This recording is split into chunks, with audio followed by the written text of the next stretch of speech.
Fluorine का हम पूछ रहे हैं, फ्लोरीन का कितना होता है, कितना होता है 9 होता है। अब जैसे फ्लोरीन का ही आ गया, फ्लोरीन का सिंबल क्या होता है, चिन्ह एफ, केवल क्या होता है एफ। और अगर हम बात करें वहीं पे आर्गन का तो क्या होता है AR, होता है कि नहीं होता है। ऐसे हम कहते हैं सोडियम का क्या होता है Na, क्या होता है Na।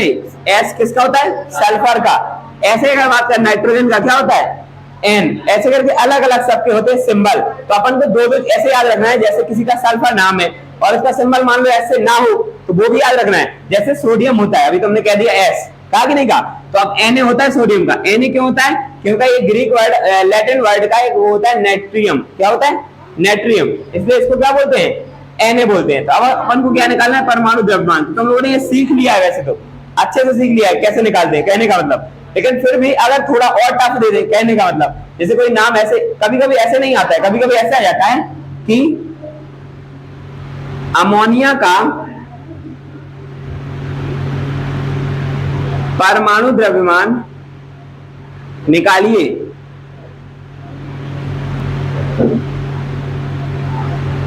क्या याद है, अमोनिया का परमाणु द्रव्यमान निकालिए। अब अमोनिया अगर आपने पढ़ा होगा तब आपको पता होगा कि अमोनिया होता क्या है। या फिर मान लो एक क्वेश्चन दे दिया हमने कि सल्फेट का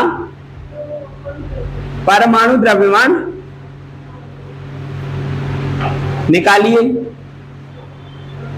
अगर हम कहें भैया तुम्हारा नाम क्या है, अब है, अब हम कहें कि आप इन दोनों का निकाल के दिखाओ बिना इन लोगों की सहायता लिए हुए, तो आप निकालिए और दिखाइए निकाल के, सल्फेट और अमोनिया का अलग अलग निकालिए परमाणु द्रव्यमान।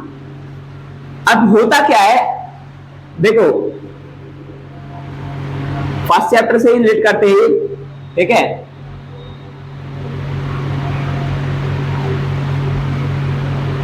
अमोनिया जैसे है, अमोनिया क्या होता है, अमोनिया एक गैस का नाम है। किसका नाम है, गैस का नाम है। तो गैस जो है वो किस किस से मिलकर बनती है, पहले हमें ये पता होना चाहिए। हमने शायद आप लोगों को बताया है कि अमोनिया किससे मिलकर बनती है, बताया कि नहीं बताया, नहीं बताया। नाइट्रोजन प्लस हाइड्रोजन, बिल्कुल N और H का मिक्सचर होता है अमोनिया, जिसको हम बोलते हैं NH3। तो अब NH3 पता चल गया, अब आप आसानी से निकाल पाएंगे। जब तक आपको पता नहीं होता आप निकाल पाते क्या, अमोनिया लिखा है कैसे पता चलेगा, ऐसे यहाँ पे लिखा है सल्फेट, ये तो पता होगा कल लिखवाया भी था।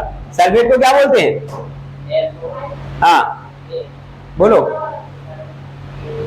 SO4। अगर यहीं पे लिखा होता सल्फाइड तो क्या बोलते SO3। अगर आ जाता नाइट्रेट तो क्या बोलते NO3। दोनों का निकालो फटाक से, अब बनेगा 17 आ गया, 17 बिल्कुल सही है। 14 + 3 17, बस खत्म है ना। देखिए अब जैसे NH3 है, अपन को सबसे पहले नाइट्रोजन के परमाणु द्रव्यमान कितने होते हैं, परमाणु नंबर संख्या कितनी होती है 7, और 7 का परमाणु द्रव्यमान कितना होता है 14। तो अब 14 हो गया इसका, और हाइड्रोजन का होता है 1 × 3, तो कितना हो जाएगा 3। तो 14 में 3 को जोड़ेंगे तो कितना आएगा 17। मतलब हम कह सकते हैं कि अमोनिया का परमाणु द्रव्यमान 17 होता है।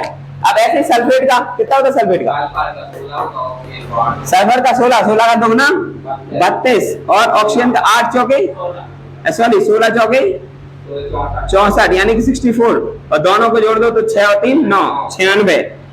ऐसे आपको पता होना चाहिए। ये तो हो गया इसका। अब बहुत सारे एसिड का भी पूछ लेते हैं, कैसे देखिए, जैसे पेपर में अगर पूछा जाए नॉर्मल सा, जैसे मान लीजिए कह दिया हमने सल्फ्यूरिक अम्ल, क्या लिख दिया, सल्फ्यूरिक अम्ल के परमाणु द्रव्यमान का परिकलन कीजिए या आकलन कीजिए।